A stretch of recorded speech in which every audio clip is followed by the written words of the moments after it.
네, 안녕하세요. 손쌤입니다. 네, 이번 시간에는 이제 그 중세를 넘어서 르네상스에 대한 이야기를 할 거고요. 르네상스 시기에 어떤 특징이 있었는지 간단하게 살펴보고 종교개혁이라는 주제를 다루고자 합니다. 종교개혁은 간단하게 말씀을 드리면 종교개혁은 기존에 있었던 크리스트교에서 우리가 알고 있는 걸로 얘기하면 천주교, 그 가톨릭과 그 다음에 개신교에 대한 이야기 이렇게 나눠지는 이야기를 가지고 하는데요. 한번 수업을 통해서 한번 살펴보도록 하겠습니다. 그럼 시작할게요.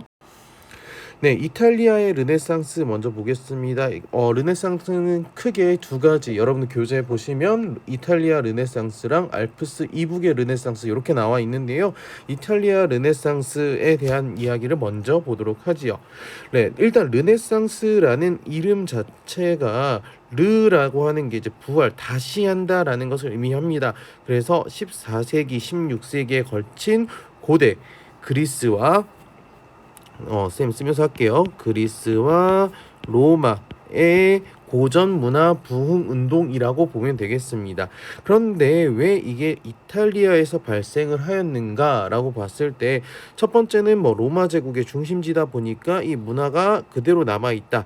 두 번째는 우리 지난번에 이야기하면서 중세 유럽의 변화 볼 때 지중해가 무역의 중심지로서 경제적 번영을 가지고 오고 그러다 보니까 이탈리아의 부유한 상인이나 군주 등이 문예 활동을 장려하기도 합니다. 그거에 플러스로 쌤 하나 더 설명할 거는 우리 십자군 전쟁 이후에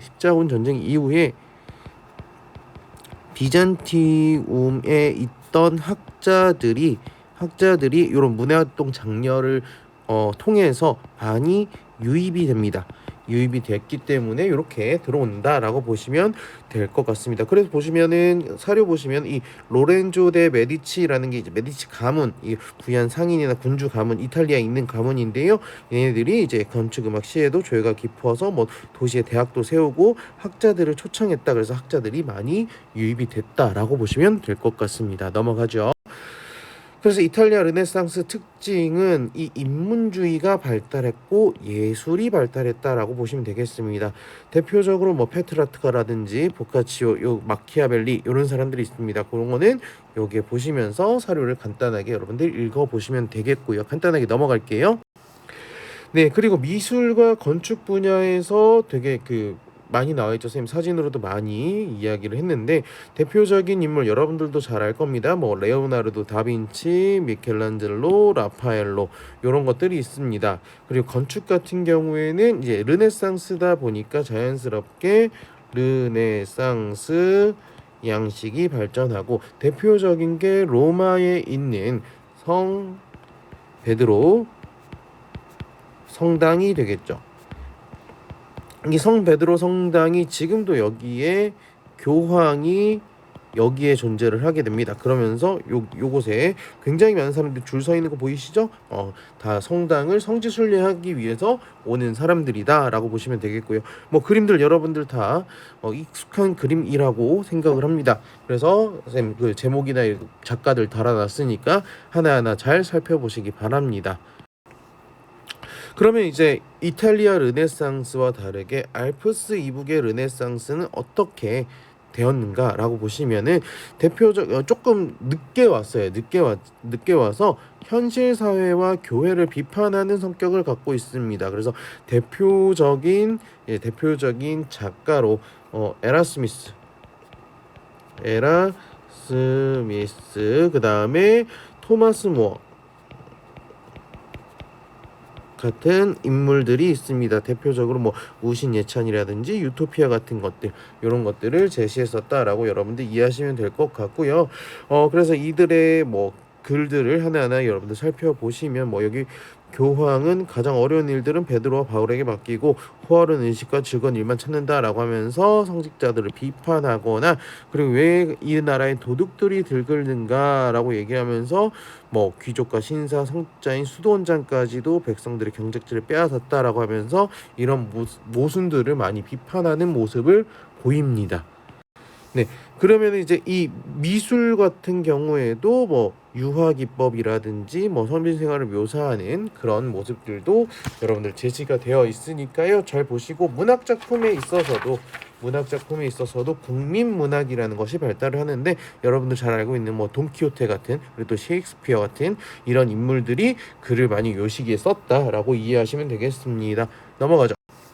그리고 이제 과학기술이 발달이 되는데 그 십자군 전쟁 이후로 많이 문물들이 들어온다라고 얘기했잖아요. 대표적으로 중국의 과학기술이 전래가 됩니다. 참고로 이때는 어느 뭐 14에서 16세기지만 들어온다면 뭐 송나라 때부터 뭐 원나라 때 있었던 이런 과학기술들이 많이 전래가 되는데 대표적으로 전래가 되는 것이 바로 화약과 나침반입니다.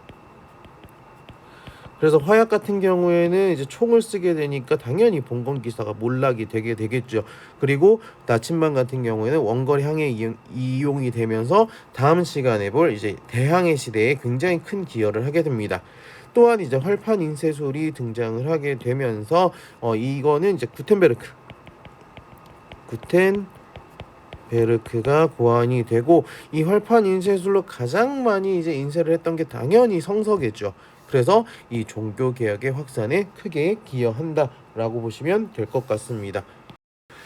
네, 그리고 종교 개혁에 대해서 볼 건데 이 오늘 이야기가 뭐 르네상스는 간단하게 이제 흘러가는 것처럼 보시고 뭐 작품이나 이런 거 보시면 되겠는데 종교 개혁은 조금 스토리나 이런 것들도 잘 이해하시면 될 것 같습니다. 대표적인 인물이 이제 루터와 칼뱅 이런 사람들인데 루터부터 살펴보면 교황 레오 10세가 무엇을 팔게 되었는가? 바로 이걸 팝니다.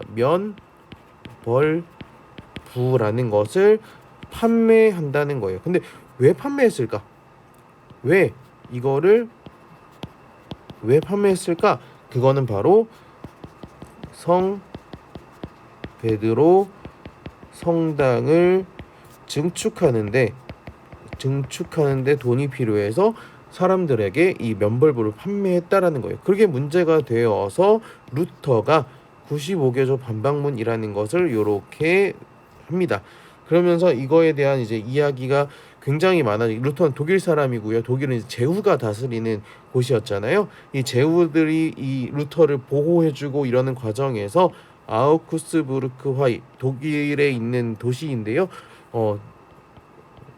그냥 연도만 써놓을게요. 그러면서 신앙의 자유를 인정함으로써 루터의 이런 개혁안이 받아들여졌다라고 보시면 될 것 같습니다. 넘어가지요. 네, 그리고 나서 등장했던 인물 두 번째 등장인물이 바로 칼뱅입니다. 칼뱅 같은 경우에는 무엇을 주장했냐면 바로 이걸 주장합니다. 예정서를 주장을 하고 있습니다. 그러니까 신이 이걸 주장을 했다는 겁니다. 동일한 형태로 창조된 것이 아니기 때문에 그렇기 때문에 미리 정해 놓았다.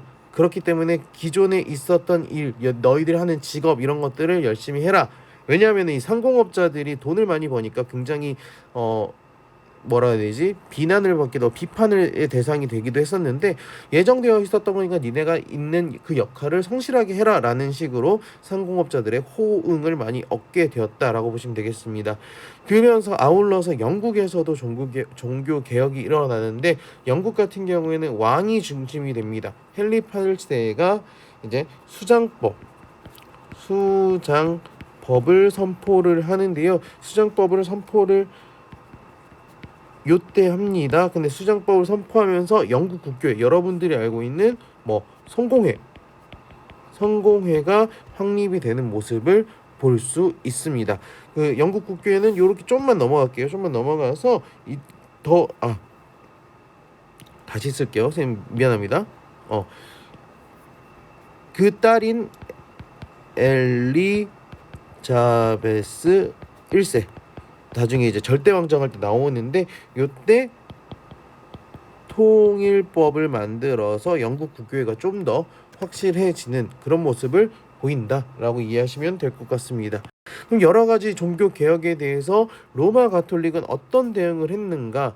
로욜라가 다시 돌아가자 예수회라는 조직을 설립을 합니다. 그리고 트리엔트 공의회에서 그 교리를 확인하고 종교재판소를 설치하면서 뭔가 이제 하자라는 모습을 보인다라고만 이해하시면 될 것 같습니다. 뭐 트레인트 공예 같은 경우에는 이 이후니까 1545년에서 1563년 그냥 시기만 이게 16세기였구나라는 것만 이해하시면 되겠습니다. 그리고 나서 종교가 굉장히 분리가 되고 원래는 로마 가톨릭이나 또는 그리스 종교를 쭉 이었었던 유럽이 여러 종교가 생기다 보니까 그거에 대한 전쟁이 벌어지게 됩니다. 대표적으로 네덜란드가 신교도가 전쟁을 일으켜서 독립을 달성하게 되는데 이 독립을 어느 나라와 대립을 하느냐? 바로 에스파냐입니다. 에스파냐는 대표적인 가톨릭 국가인데 여기에서 벗어나서 독립을 달성하게 되고요. 프랑스 같은 경우에도 위그노들이 전쟁을 발발시켜서 이제 이들을 무마하기 위해 낭트 칙령으로 특정 지역에서 예배를 하는 것을 자유롭게 하게 합니다. 요거를 실시했던 왕이 바로 앙리 4세가 되겠고요. 그리고 1598년입니다. 나중에 이 낭트 칙령 같은 경우에는 절대 왕정 때 이게 폐지가 되기도 한다라고 이해하시면 되겠고요. 그리고 독일 같은 경우에는 30년 전쟁이 발발합니다. 이거는 30년 전쟁이 좀 여기다 써놔야겠는데 독일의 내전으로 시작해요. 독일에서 루터 있었잖아요. 루터를 중심으로 한 이제 신교도와 구교도로 나누어서 얘네들끼리 내전을 벌쳤는데 이게 유럽으로 확대가 되는 거예요. 왜? 이거를 지원하는 나라들이 있었거든요. 신교를 지원하는 나라는 영국, 당연히 네덜란드. 그렇죠? 왜? 종교 개혁을 했던 나라였으니까. 구교 같은 경우 아까 여기에 나와 있던 것처럼 에스파냐가 지원을 합니다. 근데 프랑스 같은 경우에도 원래는 가톨릭교였는데 에스파냐를 견제하기 위해서 프랑스가 여기 들어옵니다. 아까 얘기했지만 에스파냐를 견제하기 위해서 여기에 들어오면서 마지막에 그 결과로서 이제 베스트팔렌 조약이라는 베스트팔렌 조약을 맺음으로써 개인에게 신앙의 자유를 주게 되었다. 1648년 즉 17세기에 들어와서 개인의 종교 자유가 벌어졌다라고 여러분들 이해하시면 될 것 같습니다. 네, 오늘 내용 정리를 한번 해보면은요. 첫 번째 큰 줄기로 나왔던 게 바로 르네상스입니다. 르네상스 같은 경우에는 14에서 16세기에 있었던 일이고요. 그리고 이 르네상스는 크게 이탈리아의 르네상스와 알프스 지역의 르네상스 두 가지로 나뉘었다. 그래서 이탈리아는 그냥 뭐 재생이나 인문주의가 있다라고 얘기한다면 이거는 현실에 대한 비판 여론이 있었다. 이 비판을 따라서 등장을 했던 게 바로 크게 종교 개혁의 움직임으로 등장을 하고 대표적인 인물이 루터 칼뱅 있었고 국가적으로는 영국이 있었다. 그로 인해서 뭐가 발생하고 종교 전쟁이 발생을 하고 그래서 대표적인 게 이제 네덜란드라든지 프랑스라든지 독일에서 이러한 전쟁들이 벌어졌다 정도 여러분들 이해하시면 될 것 같습니다. 이상으로 수업 마치고요. 다음 시간에는 이런 화약, 과학기술의 발달로 이루어진 이제 신학로 개척에 대해서 살펴보도록 하겠습니다. 고생 많으셨습니다.